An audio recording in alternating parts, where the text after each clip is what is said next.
വന്ന് നോക്കിക്കാണുന്നത്.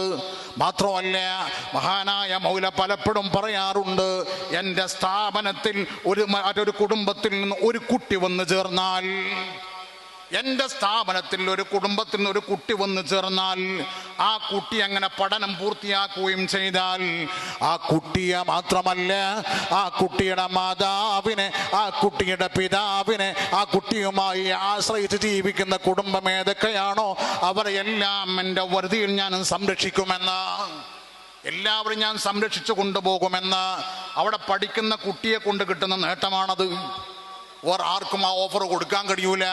സ്വന്തം കുട്ടിക്ക് പ്രയാസം അനുഭവിച്ചാൽ ആ പ്രയാസത്തിന് പരിഹാരം കൊടുക്കാൻ പ്രയാസപ്പെടുന്ന മുദരിസുമാർ സ്വന്തം കുട്ടികളെ അദബ് പഠിപ്പിച്ച്, മര്യാദ പഠിപ്പിച്ച്, ഉലമാക്കളോട്, സാദാത്യങ്ങളോട്, വലിയവരോട്, ചെറിയവരോട്, മാതാപിതാക്കളോട് ഏത് ഘട്ടത്തിലായാലും പെരുമാറേണ്ട പെരുമാറ്റ രീതി എങ്ങനെയെന്ന് പറഞ്ഞു മനസ്സിലാക്കി കൊടുത്ത് അപ്രകാരം ചെയ്യാൻ സാധിക്കാത്ത മുദരിസുമാർ ദർസ് നടത്തിക്കൊണ്ടിരിക്കുന്ന കാലഘട്ടത്തിലാണ്.